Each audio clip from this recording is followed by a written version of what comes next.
This is Identity at the Center. Welcome to the Identity at the Center podcast. I'm Jeff, and that's Jim. Hey, Jim. Hey, Jeff, how are you? Oh, not so bad. Yourself? Good, but you confused me. We're doing the Identity at the Center podcast. I thought we were doing AI at the Center. I want to talk about AI today. Oh, what a change in topic. I feel like we have to talk about AI every time. It's in the consciousness. I know I've seen the comments sometime about talking too much AI. I get it. But it is top of mind for a lot of people. I think we are still figuring it out. And as people look back on these episodes as like a time capsule, they will look back and see these Neanderthals trying to figure out how to manage AI in identity security.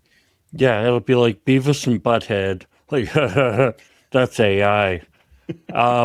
Okay, so I got two things AI specific. First is like a pet peeve of mine, which is that I still feel like we're trying to solve everything using old IT. Like, okay, so I'm working on this project right now. It's called Project X41123. In other words, I'm not going to get into the specifics. Can I just say you should be using AI to come up with a better project name? Okay, please continue. Definitely. And so it's based on like, hey, one of the things is it can search for data. And I'm like, okay, so we go in there and you Google search. Why don't we just put AI? That way you can tell it like exactly what you want, give it all kinds of specifics, rather than just using search terms, and it scours the data looking for the search terms and just returns things in that way. And here's the real kicker, right? Is this particular application is searching for a bunch of information, training courses about AI. So I'm like, okay, but we're using like old IT to find this stuff about AI. Doesn't that seem weird? So that was number one. I think number two was that I realized that, okay, so I had this idea, like, let's forget doing this Google search thing. Let's just create an AI agent that goes out and scours all these websites and comes back with, all right, well, here's all the information that you need, right? And then it like analyzes it and curates it and spits it back just the data that you need. Well, the problem, get this, was an identity management issue. It was like, well, the AI doesn't have access to all those applications. A lot of that data is gated. So it can't just go and scrape all this stuff. You have to give it access. You have to get an account. And it's not like it's going to use your account in real time, because the activity is going out and scraping a bunch of applications, putting them into the database, and then them becoming part of the overall data set. So essentially, it's like I'm starting into this identity management issue. It's like, okay, this is where the rubber hits the road. Well, the answer is just give that agent, God access, let it do everything, right? Forget privileged access, just make it an admin, and then all your problems are solved. It can see and hear and do everything. Well, that's what I was figuring too. But then I thought, okay, when I go in and put the request in for that God access account, I could just imagine the people laughing. Yeah, coming from an identity security consultant. Yeah, exactly. Like, you're not getting that, so try again. But that's the problem. Is like, okay, without all these systems already connected, and these were websites that people built, and they were gated by, a single sign-on system, but they weren't going to use my single sign-on account. It's got to have, the agent's got to have some sort of credential that it can go and even scrape this website. Not talking about like going and hitting its back end. And what I learned is that a lot of websites like create a web page that the agent can go and scan this web page. So it's not going through and like browsing the site. It's more or less hitting like an API that the data is kind of flattened. And I'm like, dude, I'm learning all this stuff because I'm actually doing it in real life. And it feels like I'm in the beginning of my identity management journey again. That's the best part about IAM is just when you think you got it all figured out, here comes something new to totally rock your boat and put you back into the newbie corner. Oh yeah, newbie corner. 6.5 years running an identity management podcast and I'm learning some of this stuff. But that you're right, spot on. Learning is the best part about the job. It's actually fun, but it's frustrating sometimes while you're doing it. But then you come out the other end and you're like, oh, I'm an expert in this now. Well, that's how it works, right? Is you gain experience, you learn about it, you teach yourself, teach others. Once you can teach others, I think that's when you've got a level of mastery that I think is something to hang a hat on. Because teaching others is hard. It's one thing to understand it. It's another to be able to explain it to someone else and have them understand it. Yeah. And I feel like a lot of these concepts I knew in the abstract, but it's like now, like I'm going through this project and really dealing with it in real time and having to solve these issues. And so it's real learning, right? Like you can learn through books, definitely learn at conferences, but the best teacher is real life. True. And I love that segue because we can talk about conferences, the ones that we're going to be at here pretty soon. We've got EIC coming up in May, and looking forward to seeing you there, as well as our guest that we'll introduce in a second. That is in Berlin, May 19th to 22nd. We got a discount code, get you 25% off. So people are taking advantage of that. It's IDAC25MKO. You can also find it on our website, idacpodcast.com. Just scroll down, I've got that there. And then we'll be at Identiverse in June. So that's June 15th to the 18th. We actually have a 30% discount code, which I believe is the best discount code you'll find. It's like 5% better than others. So if you use the code IDV26-IDAC30%, you get 30% off, again, in our show notes, as well as on idacpodcast.com. That's there. I know some people have taken advantage of that. Definitely appreciate it. That kind of, when you use those codes, that helps show that, Jim and I can bring people to a conference. And that then, allows the conference to say, oh, you know what? Hey, we should have the podcast go there and do some live episodes and things like that. So it's greatly appreciated when we see that kind of support out there. So definitely appreciate the folks who take advantage of those codes, and hopefully they save some money and then they can use that on Identiverse that will be taking place at both. You want to talk real quickly about Identiverse, and then we'll sure. get going? I mean, I'm not the official promoter of Identiverse, but they are community events. Kind of the way it works is these are not vendor-sponsored events. So vendors will be there, practitioners will be there, but it's everybody just getting into it and talking and having a good time. You don't have to feel like you're beholden to the fact that, oh, XYZ company is paying for my beer and my snacks. You pay for those things yourself, but the payoff is that, you're there as like an independent person. So I'm a big fan of Identiverse. I think it brings out people that I might not otherwise meet. And I love the conversations. It's all about having real world identity conversations. Yeah, it's community. And sometimes the conversations aren't identity at all. It's just whatever. And we're just meeting people and making new friends. And I'm looking forward to it too. So we'll have that in Berlin and also Las Vegas. So I guess keep an eye out on identa.beer. That's Espen Bagla's website. So he kind of keeps track of that kind of stuff. But, LinkedIn is also a good spot where you can kind of find some of that information. Let's get to our guest, one of my favorite people. He's also a senior vice president of strategy with Saviynt. Definitely a member of the Identity. Henrique Teixeira, welcome back for the 4th time on the podcast. 4 times already. Wow. Hey, Jeff. Hey, Jim. What a pleasure. Thank you for having me again. Yeah, like I said, you're one of my favorite people to talk to. I think we just have so many good off-the-record conversations. When I say off the record, I mean we're not recording. Yes. This episode might be a little bit of insight into some of those conversations, because we've been kind of talking AI and not even maybe like the identity management components of it, but sort of like societal things that have been happening with AI. So we might get into that towards the end, but it's Identity Center. So let's try to maybe start with some IAM things. But it's been about a year since you're last on. I'm going to see you in Berlin, I guess, very quickly. You're kind of in and out while we're there, but give me an update. What's been going on for the last year in your world? Very interesting, and especially hearing you guys talking about Identiverse. I don't know when this episode is going to go up, but next week, actually, I'm going to be flying to my hometown in Brazil, and we are inaugurating the chapter of Identiverse in Latin America, the first one there in São Paulo. So super cool. Also, the IAM Tech Day is an interesting conference. It's organized by Alfredo Santos, And they have a few other locations, but the one in Brazil is the one that initiated everything. I'm speaking there as well. So super excited about that. And like you said, the community aspect of Identity Beer in specific, right, Jim, is what I like about it is the connections we make and the opportunities that we create for ourselves and other people that are interested to talk about identity or to know more about this journey of this profession, or just know new people. And I think this is on itself is a very, very interesting benefit just for having those chapters around the globe, and pretty cool about that.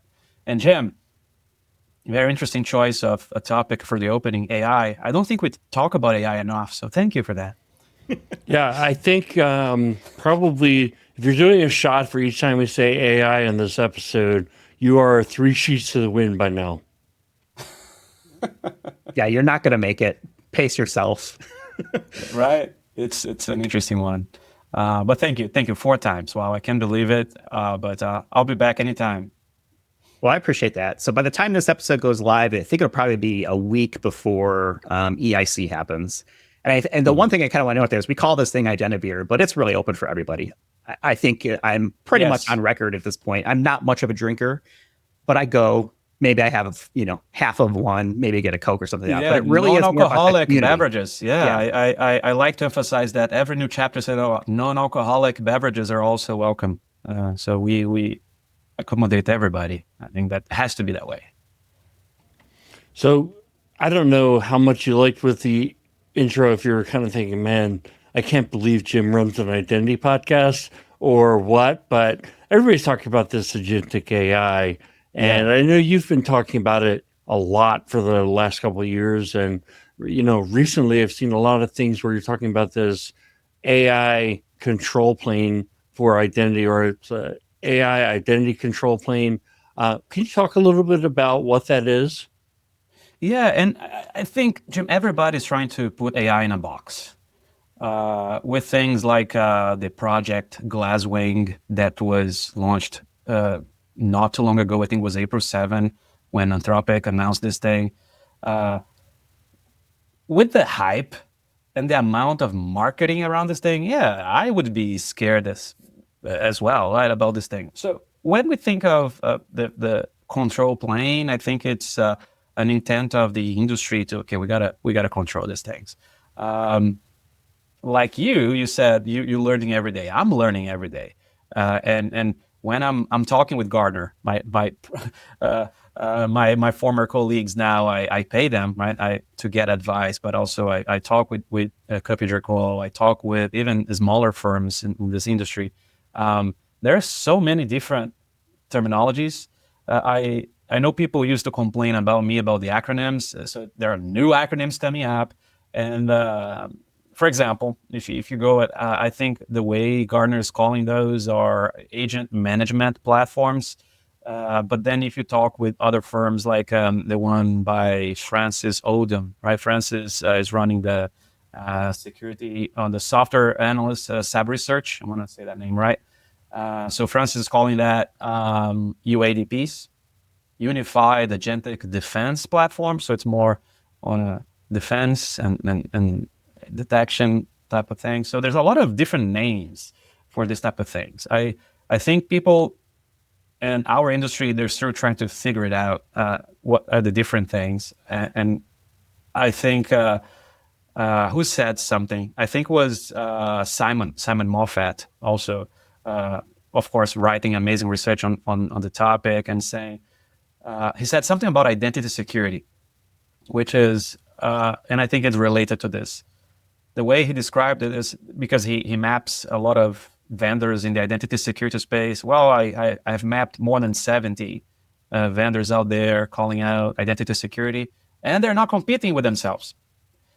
They're doing different things. So the same way that we hear there's different definitions and different products called, this is the control plane, this is a platform, whatever, they may not be competing with themselves either.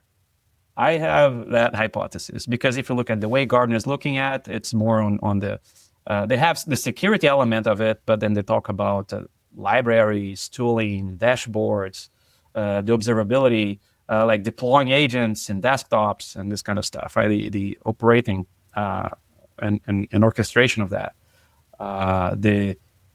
The one that is called UADP is about and the way they define it, it's DSPM plus DLP plus ITDR plus NHI. Wow, enough acronyms.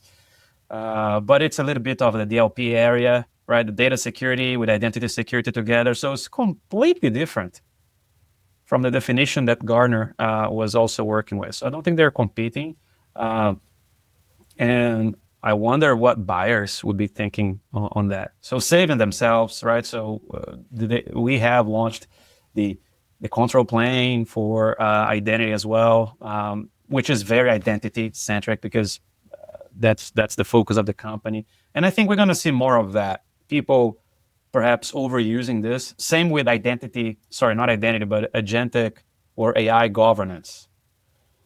Governance is a word that has been around since the days of forever for GRC people, governance, risk, and compliance. And what is governance of agents? Is it about the ownership? Is it about the other things? So Jim, I think what struck me as interesting is that there's a lot of different definitions. They're not necessarily competing terminologies, but they're definitely confusing. I think, I don't want to sound negative here, right? But I'm trying to figure out what are the capabilities of an AI control plane, because you mentioned identity security, and it's like, okay, 70 companies say they're doing identity security. If you ask them, what are the capabilities of an identity security tool? It would be like, well, it's all the things that we do. I did that research. Exactly. For some, identity security is a super powerful privileged access management tool plus something else. Or it's going to be the next generation IGA plus something else. You're right. Yeah, it's authorization, it's authentication, it's privileged access management, identity governance. And I just rattled off a few, and I think those are things that probably need to be there. Do you have a framework in your mind of what the AI control plane needs to include? Yeah, if you look at it from an identity problem statement, which is, this podcast is about identity, it has to be always, I like the idea of the three, right? The rule of three. So if we think of that as three pillars to that platform, there'll be the one piece of it is discovery. The other piece is about the governance and the life cycle of that. And the other one is the containment, control, enforcement. You could also say, this is discovery, identity management, the life cycle, access management. I think those are universal things that we've been doing for a lot of other things in identity. And I think they apply very well for the challenges we see today in agentic risks, right? When we think about the identity risks or identity security, I think those three pillars, those three components, they apply very well for that. I think that it is the answer that I was kind of looking for. So let me go over that again. Discovery, identity lifecycle, access management. Access, yeah. Why those three items? Well, I think the biggest fear when people think about AI and NHI today, it's similar but not exactly the same, is I don't know what's out there. So the visibility, the observability, you got to find out the sanction and the shadow stuff, right? I think that's the one piece that perhaps differentiates from human identity is that you kind of know the humans because you can see them. Oh, I have 10,000 employees. You have employee contracts, even vendors, which is harder to see. You have vendor management systems. You have other authoritative sources, right? The fear with NHI is that, those things just pop up like gremlins, right?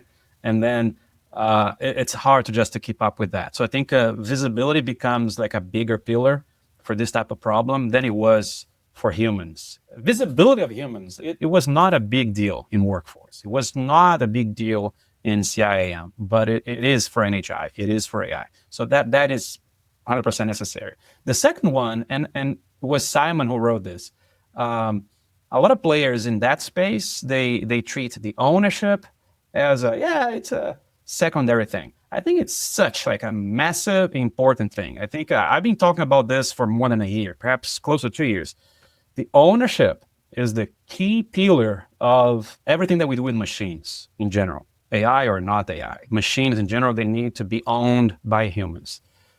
Same joke I tell every time. I hope time travel doesn't work the way we think it works, and machines travel in time to kill me, because I think it may become offensive one day. I say that we need to own machines.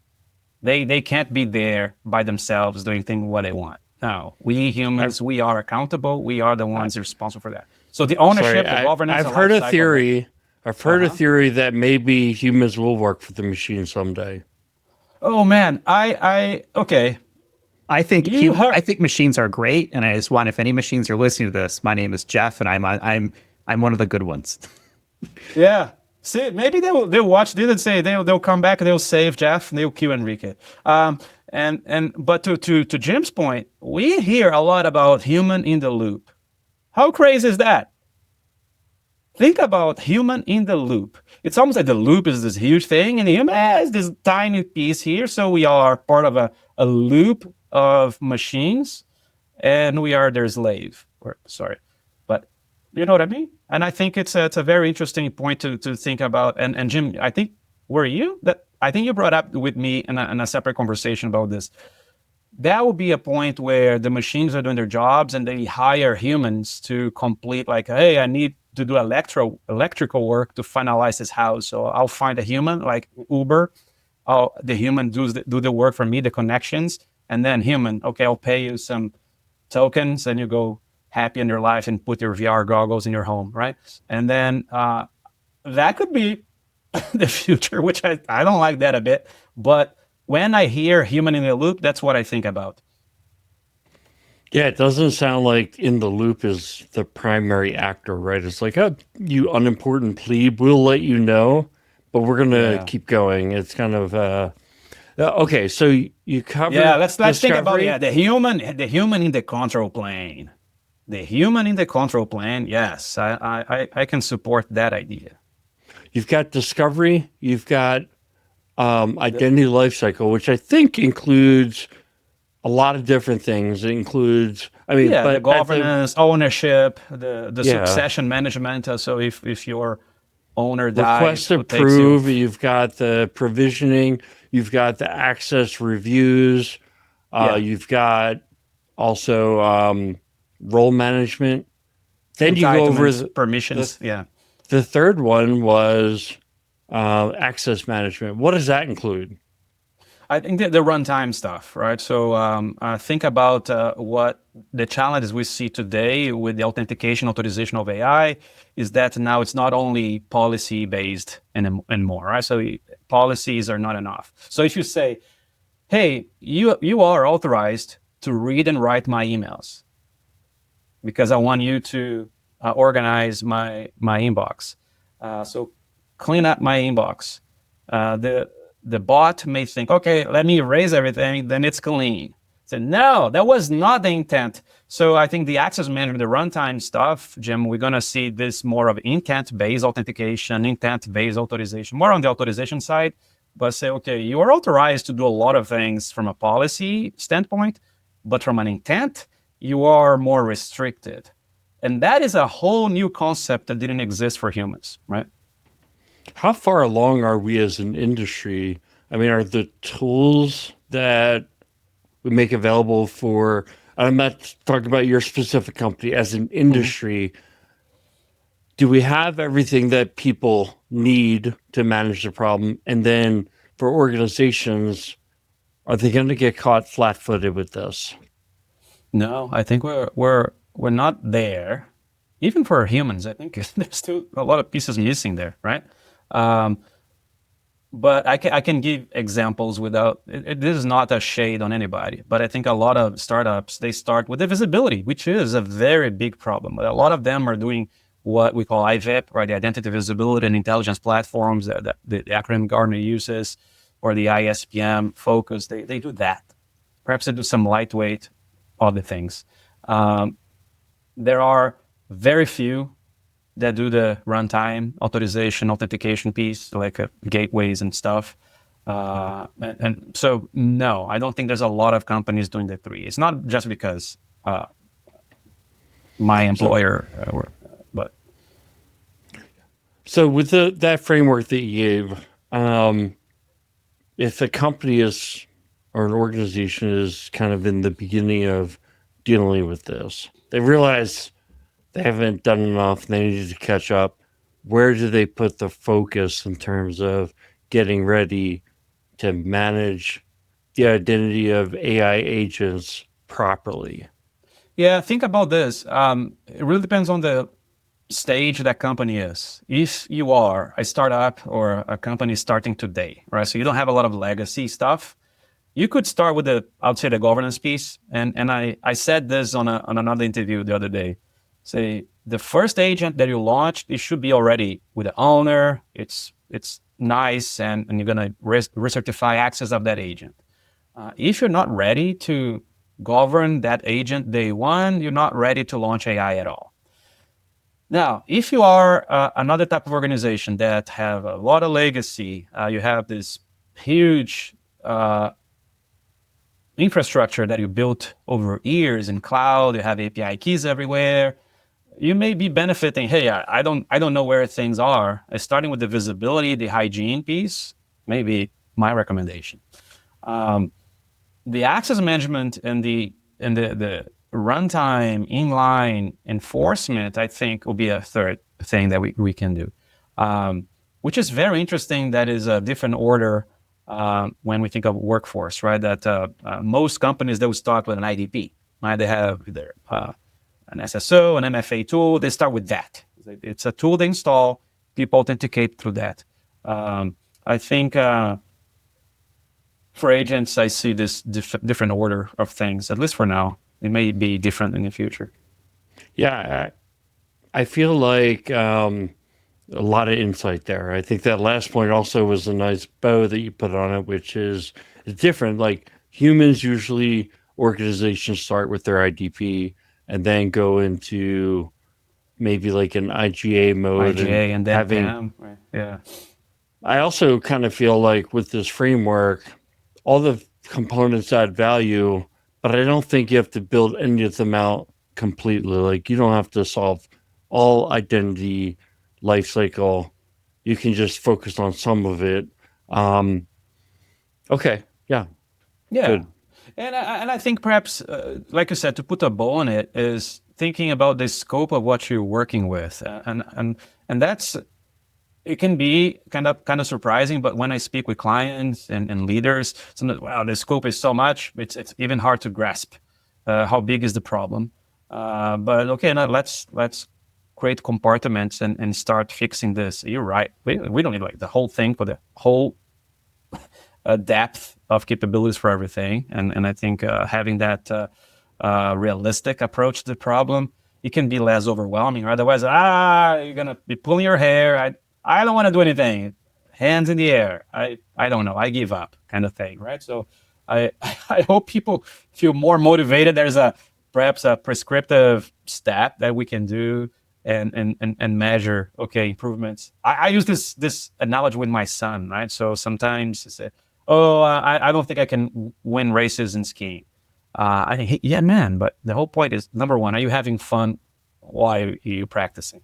And number two, are you improving compared to what you did last time, right, or last year?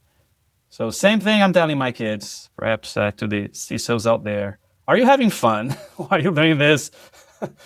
And are you improving compared to yourselves, right? So having those metrics, are those KPIs improving? Forget about the outside work for a little bit, but are you improving? I think that's perhaps a refreshing way of thinking about it. Well, even if you tried to do everything, you would never be done anyway. So you kind of already have to draw lines and say, okay, we're going to take this capability this far because that's all that makes sense for us. Like, it doesn't make sense to be like perfect across the board and have every single use case solved for 99% of the companies that are out there.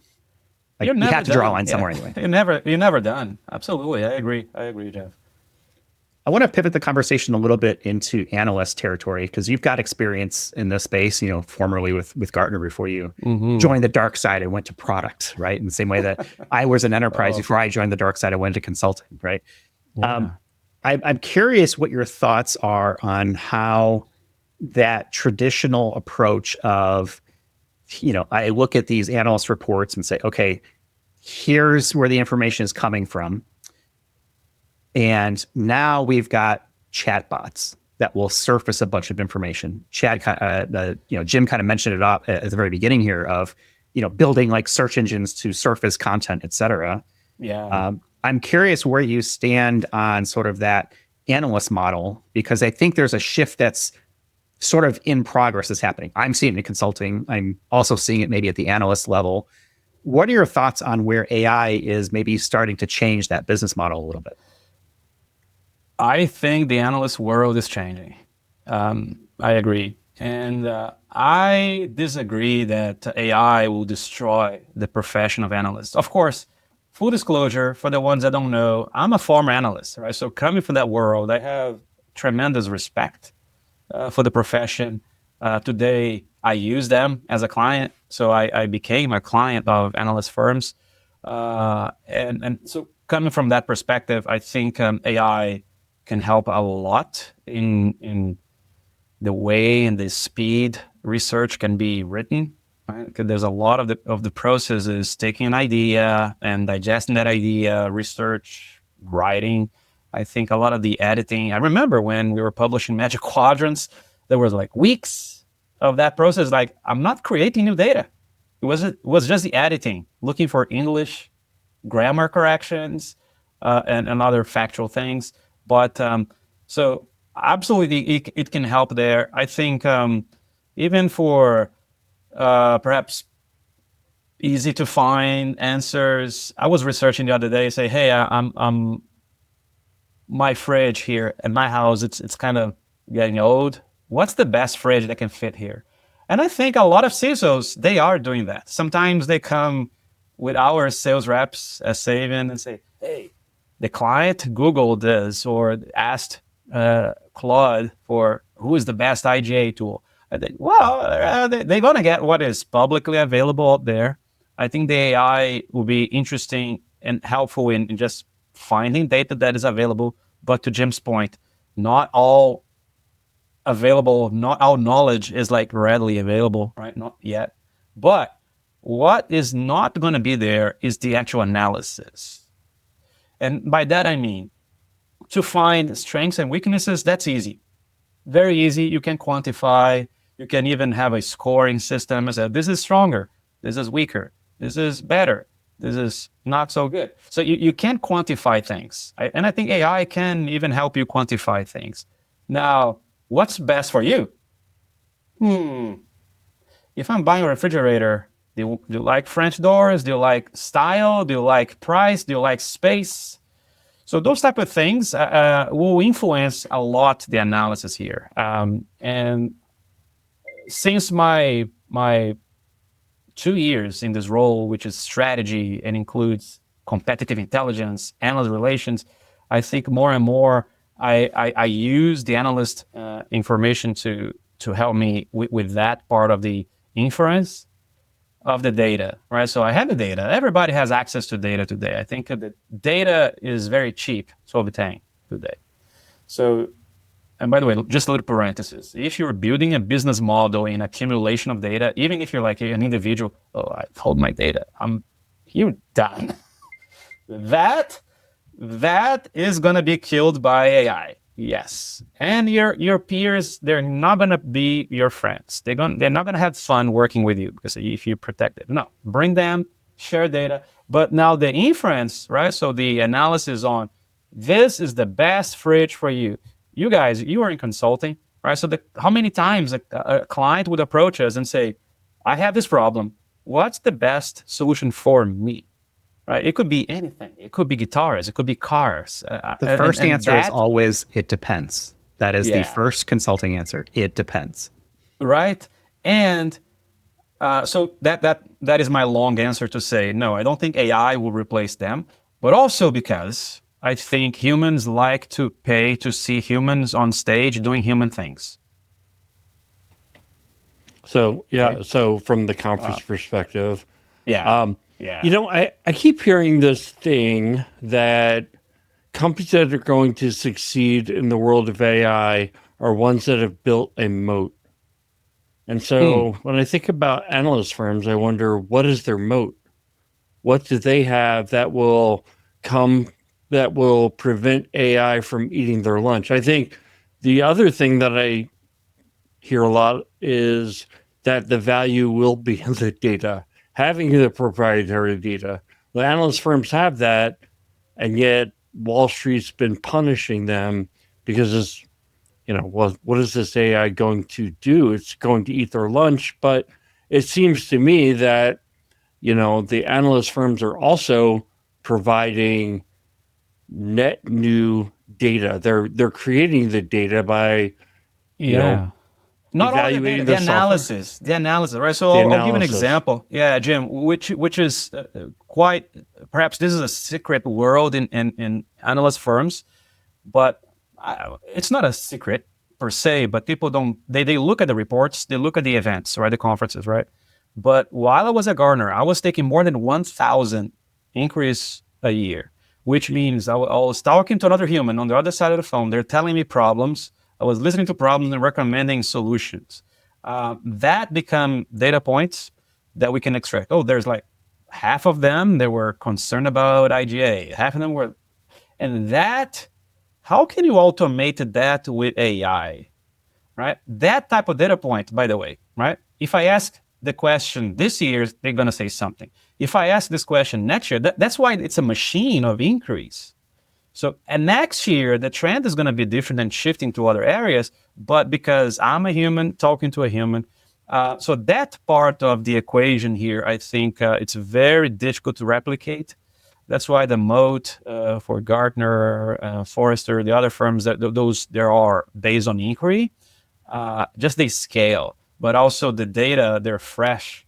And to have this type of competitive intelligence for me today to compete, freshness is super important. So I think, yes, I imagine one day, because answering to MQs sucks. I don't like spending time answering 300 questions. Maybe I could have an agent within my company and say, hey, this is everything that our product can do. Then Gartner could have an agent, they'll collect everything and they will calculate, and then a human on the control plane, right? Not in the loop. A human in the control plane and say, interesting, but this analysis, it's a little bit off. The evaluation criteria here is a little bit different. I want to put a higher weight on this versus that. So I think there are a lot of opportunities for optimization of the process of the analyst world. But I think what is also interesting, Jim, and this is a counter argument to what I just said, is that there's a lot of individual and boutique players today, right? So I don't think Gartner is alone by themselves, or Forrester, or KuppingerCole, or IDC.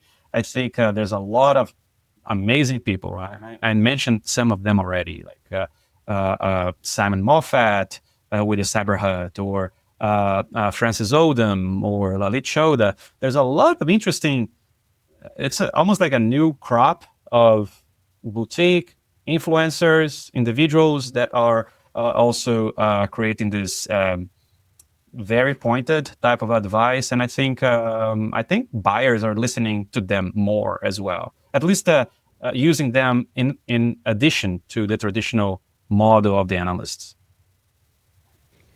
I think what it comes down to is trust. Do you trust that the information you're getting is coming from a reputable source? Do you like the source, whatever like means, right? Yeah. So, when we talk about, whether it's an analyst firm, and there's many of those, right? You've got Gartner, Forrester, KuppingerCole, right? Kind of the big ones. You've got individuals, maybe smaller analyst firms that also put out great research. You've got practitioners who are also doing things where they are, they're speaking at Identiverse, and they're speaking at sort of like vendor neutral conferences and bringing up topics. You've got podcasters. I mean, it or not, there's this whole influence for society. Do people trust the people who are bringing the information? And maybe it's not trust of person, I like to think that we've built up trust over the years here on the podcast, right? And through our consulting careers and say, hey, you know what? These guys are straight shooters and they're not, skeevy, right? Or whatever, you want to do. But that trust is something that takes a long time to earn and can disappear in a flash. I agree. And especially when, going back to the example of a refrigerator, right? A silly thing like that. But who do we consult when we're buying things, right? So we love to get reviews. We love to get opinions, right? So we go on Amazon. We're going to read the reviews. We're going to look how many stars this thing has. We trust that system that Amazon has put in, right? We trust the reviews of especially other buyers, right? Other buyers, what they're saying. The independent as well. I think I come from an era of people that walked into Best Buy and they have those, what they call the Genius. What is it? They have the Geek Squad. Apple has Geek Genius. Squad. The Genius is Apple, right? Yeah. So I say, hey, I need like a printer, right? And I kind of miss those days. It could be perhaps a little bit nostalgic here, but I think humans, we make a lot of decisions based on trust and who we like, right? And it could be this firm or this other firm. Especially if I think I'm thinking about what means to gain trust, and I think is the repeatability, right? So if I watch your podcast once, that was a great episode, but if the second one is iffy, I'm not going to watch again, right? But it's consistent, showing that, hey, or if you go to a big analyst firm, or even if you're going to GigaOM or QKS, there's a lot, guys. And you keep saying, wow, this applies to me. I read this and I bought this and it worked well. Maybe I'll go back and listen to them again. So I think it's the repeatability adds to trust, to your point, right? And that takes time. How many episodes do I need to watch? I didn't stand to say, okay, I think I like them. Well, you should be watching all 421 episodes of the Identities podcast. You bring up recommendations, and that was kind of where I was leading this next was, okay, so we've built trust, whatever source you trust, right? You've built up that trust, and people rely on recommendations. You mentioned star ratings and reviews, right? All that stuff. And I think that's where really a lot of the unsurfaced intelligence comes from. It comes from, hey, let me talk to another one of your customers, or let me talk to another one of your, another company who has experience with this product or service or whatever it may be. And you start to develop these internal, professional networks where I can say, hey, Henrique, give me the scoop on this, right? What do you think about this? Here's kind of what I'm dealing. We have a trusted relationship, and you're sharing trusted information to me. I'm sharing trusted information to you. The same thing is happening right now, obviously with, all the different analyst firms and all the things like that. I don't think we're too far away where we start to develop that same trust relationship with AI chatbots, for example. Maybe there is a proprietary chatbot and, look, everybody's working on a chatbot of some sort. It's trained on their own data, but do I trust the identity at the center chatbot, or do I trust the Identiverse chatbot, or the Gartner, or the Cooper Cole, or Cyber Hut, whatever it may be? I don't think we're too far away from being in a state where we're not only starting to trust people, we're starting to trust an AI that is combing through this data because for whatever reason we like what it says, or we like the output, or it has proprietary information that no other chatbot has. And I think that's and I think that's kind of talking about, Jim, that is the key point, Jeff, because if you think about, yes, I might like your chatbot better than somebody else's because of the data it's exposing to me. So similar to the stars on an Amazon review, right? Those stars, they're humans who clicked, I think, right? There might be bots, but that's a whole different type of AI. But well, that is a problem, right? A lot of fake reviews, and there's even browser we click extensions on those. to check. Imagine that, 4,000 people bought this same refrigerator and they like them. And the same concept with Gartner. So, Gartner is saying this vendor is a leader because blah blah blah. A lot of the inquiries. So those thousands of inquiries with people that really like this product, right? So I think when we look at that, I think trust would also be related to the data. There might be chatbots providing similar answers. Let's say, hey, it could be an interesting idea for business, right? So can you imagine Amazon, you're buying a hammer, and they're like, star reviews from humans, and this is my review from an AI. From the AI that was using the hammer on the humans. Now it's getting dark. But well, I think this is I think this is the business model that changes first, or maybe in the earlier parts is we're all familiar with the exchange of your email address for a report, right? Every single analyst firm does a thing where, hey, download the new leadership compass, download the new, magic quadrant or buyer's guide or whatever report that is like the thing that everybody looks at. You type in your email address, you go to a vendor site, you type in your email address and you get it for free. Now you're exchanging your contact information, et cetera. That is the model that we're in today. I can very clearly see a spot where that is no longer available. That information is gated behind something that makes me say, okay, I need to go to that analyst firm directly and either have a subscription to that bot or whatever to get that research. That could be differentiator, Exactly. Yeah, because now my bot has proprietary information that nobody else has. It's not just all over the internet that I can get for free. What do you think about that? It will be an interesting business model. I think, especially talking with smaller firms. For example, Gartner doesn't do commission research. For the ones who don't know that, commission research is anybody. It could be my company, your company. You approach an analyst and say, I want to write about electric guitars. And to generate the demand or the interest for people to buy more guitars, right? And then, of course, you sell Fender or you sell Gibson. That could be a lead generation for your company. But so this is a business model that a lot of analysts they do. So they charge the vendor that wants to talk about a topic. So those are commission research. So Gartner doesn't do that.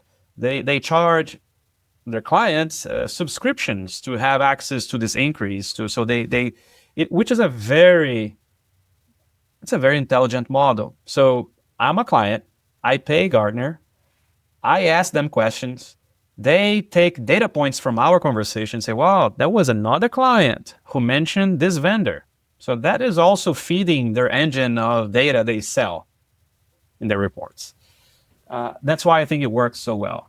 So there are different models for monetizing in analyst world, right? So some will charge for contracts in consulting. So I do consulting, and based on the things that I learned during my consulting gigs, I'll write this report. A lot of analysts, they do that.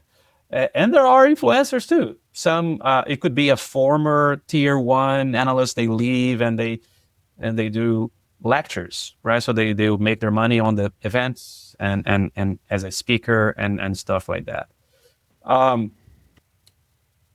What you described about the gated content or not, I think is just another way of revenue or how revenue could flow into the analyst world. It is an interesting thought. I never thought about I would be, this now imposter syndrome time, right?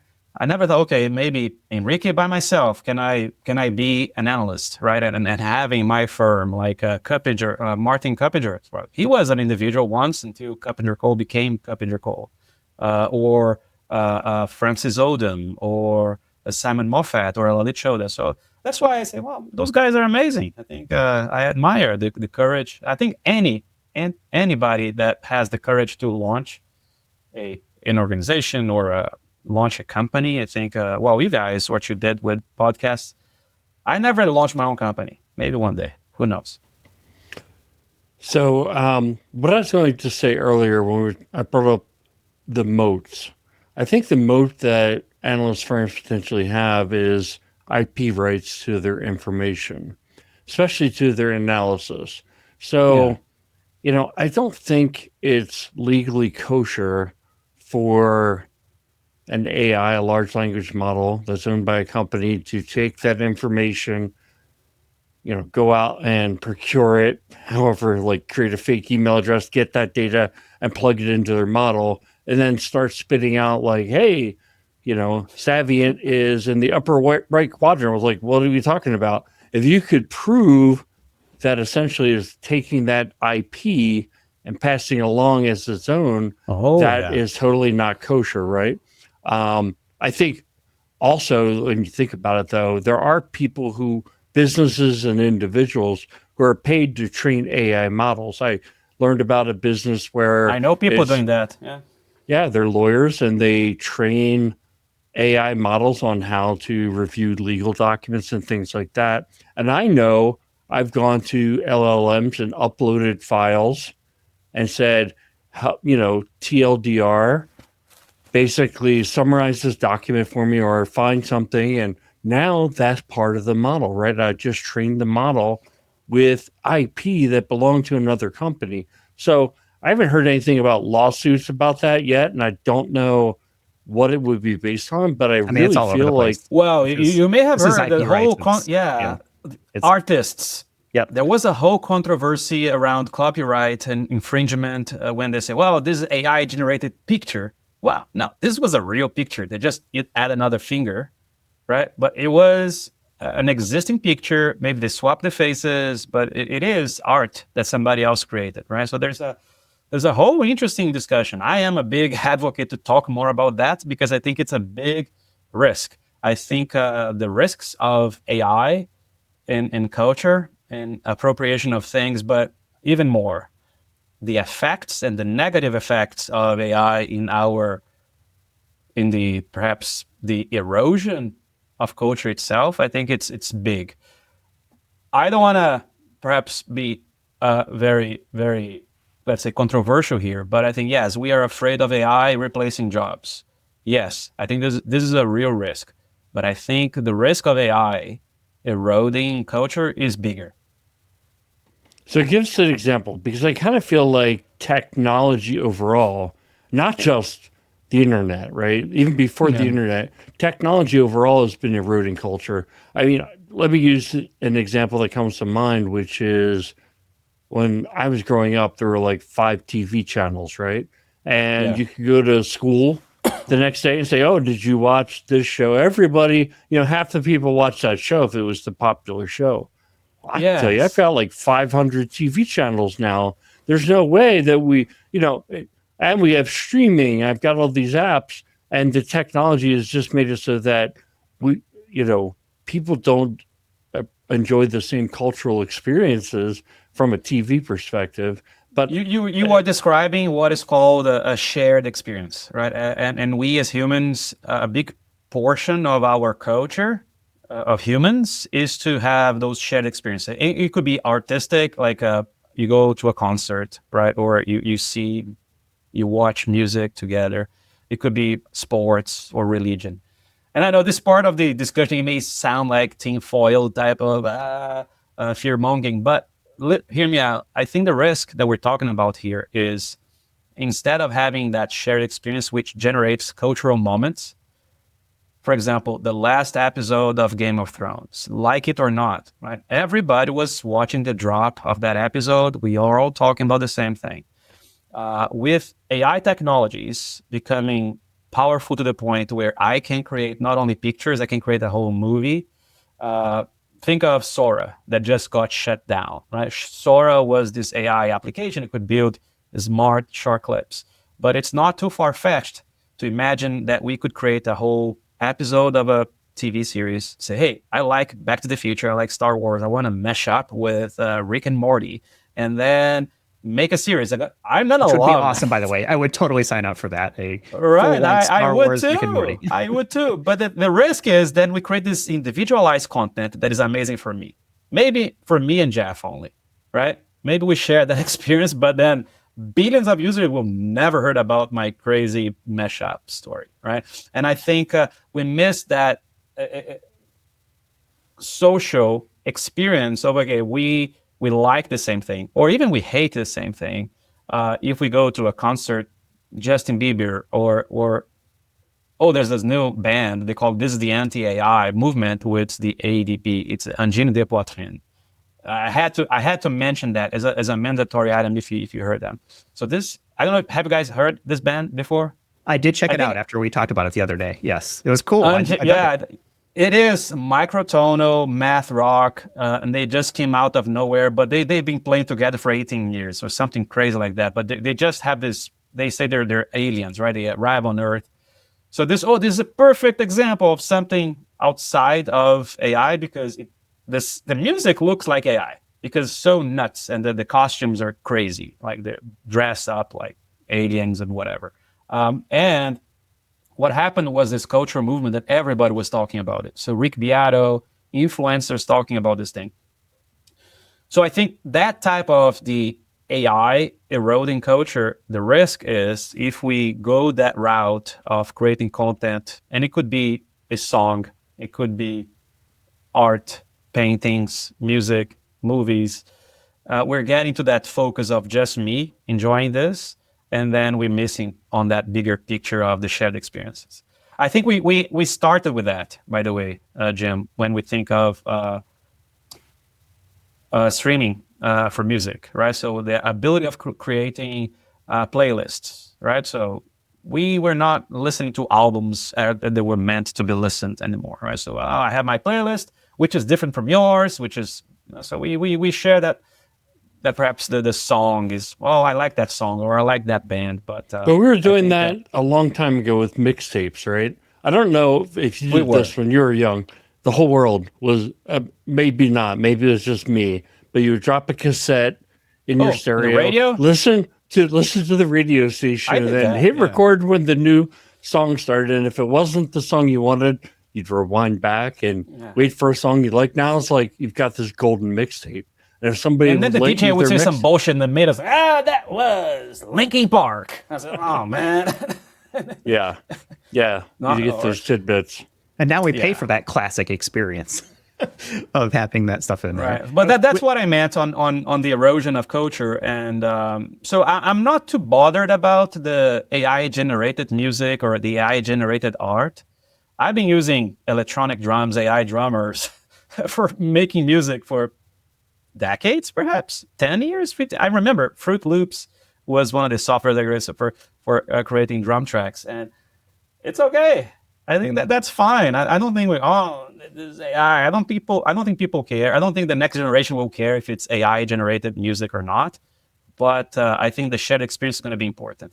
Even if you're Justin Bieber, right? Justin Bieber on stage, sharing a screen, YouTube, it's still a human doing silly human things on stage. And I think I just found our next speaking engagement thing, Jim, at a conference is we'll just hop on a stage and just play YouTube videos of our podcast. Of episodes. And you do man, this could be a great idea. You just play an episode of yours and you do commentary. Yeah, and it would be kind of like Mystery Science was a good Theater. Question. People can throw their tomatoes and stuff it like, these guys don't know anything what they're talking about. I don't think that's a crazy idea. I like it. I don't know if I'm brave enough to try it. We've definitely strayed into what I would call like lighter note territory. I want to keep talking about the AI stuff because I think you brought up something that I've been thinking about recently, and that is that personalization of entertainment. And so you talk about, music, and this has been around for a while. If you remember Pandora from a very long time ago, which theoretically is still out there. I can't remember the last time I used it, but it was, kind of one of the originals of like, let me create a music station and let me seed it with a couple of artists or bands that I like. And then let me use the thumbs up, thumbs down to train, the algorithm that existed to say, Jeff likes this, so play more songs like this. And they had the Music Genome Project to do all that kind of stuff. And I was like, okay, cool, right? And I know a lot of people that have very, very meticulously tuned Pandora stations because it is they've spent years, right? And hundreds, thousands of songs. Yes, no, whatever it may be. And they probably have multiple stations that they tune in. But was there like a social element to that as well, right? There was a little bit because you could share, to some degree, but it was still very personal. It was, this is Jeff's station and this is what he likes. and it happens to be a whole lot of EDM and new metal. It's like, okay, that's just me, right? But now we're in this era of AI and generative capabilities. We're very close to the point where there's a lot of these, music services that will generate music based on whatever you want. You give it some prompts, and based on your prompt or, your specific direction, will generate an entire an entire track for you, complete with singing, all the musical, things, lyrics, right, etc. It will. And so instead of having a spot where I need to seed a station to say, okay, play Korn, Linkin Park, Nirvana, and Rez, and whatever it may be, right? It's going to become more as, hey, I want to hear this style of music. And instead of playing real artists, right, human artists, I want all original. It's generating a continuous stream of AI-generated music that is tuned to my tastes. That is what I think will be collapse of the humanity. I think that's, and it may be good, it may be not, but it'll be 100% personalized. Yeah, exactly. And the same thing for movies, right? I want to see. And a the risk is movie. that people gonna love it. Right? So, wow, this station, look, I created another record for Nirvana, right? A band that doesn't exist anymore. What if it was a new album, and then boom, AI will generate that album? I'll love it. Maybe it could become something that you can share, and more people. Oh, okay, I'm gonna buy that album. Food for thought, right? So just this week I saw, for example, a movie. They recreated Val Kilmer using AI, and he's there acting. Of course, everything's legal. He's estate approved, but I think that kind of contradicts what I said. AI in that sense, even though it's like ethics weird, it's still okay from a shared experience. It's going to be on theaters, maybe running for Oscars and stuff, but it's AI generated. But it's very different from something personalized. I think they used Val Kilmer in a mainstream way to sell tickets for this movie, the traditional way, right? The movie industry likes to do. So I think it might be kind of a controversial topic, but I think the individualization of the content allowed by AI, I think that's the risky part of it. I wonder if I've heard that what we pay for AI is not even close to what it costs to do the AI, right? And so maybe that switch gets flipped some point in the future where energy gets much cheaper, the processors are much more powerful. But I'm kind of wondering if it becomes, right now it's like, oh yeah, just create me an album. Well, what if that costs you $29.99 to create yourself an album? Yeah, so you want an album? Yeah. Do I really want to create this album or not? Yeah. Like if I like that business model as well, Jim. Hey, you want a new song? Okay, how much would be to hire like humans to record like a custom song for you, right? So yeah, I think there's some interesting things to be discussed here. You want That'll an album? be the novelty in 20 years. Like, what do you mean a human created this? Exactly. A bunch of hipsters and hats and mustaches and all kinds of stuff. But I think there's a couple of ways to look at this from a content perspective. Is you bring up a good one, Henrique, where there are the estates of people who have passed on that they have licensed their likeness to be used in that scenario. I think Harrison Ford might be another one. I think Morgan Freeman is another one. His voice can be used in certain scenarios for like Star Wars content. Right? For the voice on Star Wars, I think he signed already, right? To authorize his use of this voice. Yes, I think, and that's a whole different discussion, right? Which I think it's more in the legal realm of what's ethics are. That makes sense. And would you, Jeff, sell your avatar to present podcasts in the Afterlife? Nobody wants this avatar, that's for sure. Nobody wants this look or this voice. So I feel. Well, how would you make you feel that whole idea? I don't know how I feel about that. I don't know. I think this is a Black Mirror episode where you upload your consciousness into like being an AI, and is that really you? I think I'm undecided on it, but originally I was like, oh yeah, that sounds cool. Make me an AI, and people can still talk to me after I'm dead.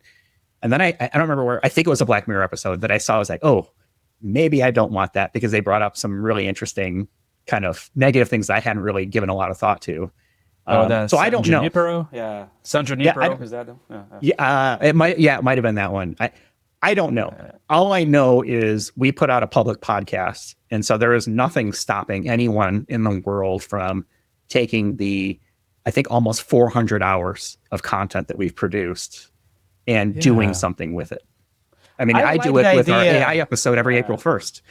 This year I feel was the best representation of my voice yet as a voice clone. Jim's not so much. Now, I paid for a little extra. Jim did not. And it shows at the end of the episode. You see kind of the difference of it. But as of it stands right now, today is April 16th, 2026. It is at least capable, it'll ever be right now. It is only going to get better and better and better. Sorry, not better, more capable over time, and easier to use, and more available for everyone, and cheaper. Yes. But to your point, I think I like the idea of the finality, right? So, okay, I have a mission here on Earth, and then boom. And it becomes kind of this commodity, rarity as well. So if you want to watch episodes that Henrique was there or Jeff was there, it's going to be there. Mm-hmm. But I don't like the idea of more episodes of me, and then I'm kind of diluting the value of what it was, in a sense. Well, I think that's where the provenance of the content comes into play. And I think this is an area that, to bring it back to an identity standpoint, is, can you trust that this thing is either real or authenticated or authorized or whatever may be, right? Some sort of identity verification thing. The Blade Runner person in me says, like, okay, there will be a tombstone that will be, the dates that I was alive, and then kind of like a slash, and any content after that is, he died in whatever year it was. But there is still these things maybe coming out if the person, the person may not agree to it. Somebody could absolutely do this against someone else's will and recreate things. But we could be in a scenario where it's like, okay, the mortal life was this, the digital life was this. How's that for a lighter note? That was deep. That was interesting. And I think, I want to watch that again, because did I make sense? I think conversation as much sense, I think, as any of us trying to figure this out in real time as it's happening. I think I would not license my content Afterlife. That's what I just. So I thought about that right now. Traded on a BitTorrent or a blockchain somewhere. And, hey, I got some of that good Henrique. Henrique doing crazy stunts. I don't know, but it is something I haven't thought about. Just now, you asked me the question. Like, I think my content ends with me. Okay, that's fair. I will honor it. How about that? You. Yeah. All right, we'll take your episodes down, though. Sorry. No, they'll live forever. But they won't be new. That can remain. I'm talking about new content. Yeah. Gotcha. Yeah. All right, let's leave it there. I enjoyed the AI conversation. I think we probably spent like 20 minutes on actual identity, but that's fine. This is something that's in the consciousness for us all, and I think we got a little bit deeper, which I enjoy. So, maybe this last 40 minutes was more for me than anyone else. AI at the center, and you've now drank like 5 bottles of whiskey if you're doing a shot for each time. Yeah, you might actually need to be converted into AI if you're still alive after that one. And AI at the center does take you to our website. So yeah, I have that domain. Let's go ahead and call it here. Henrique, thank you so much for being part of this.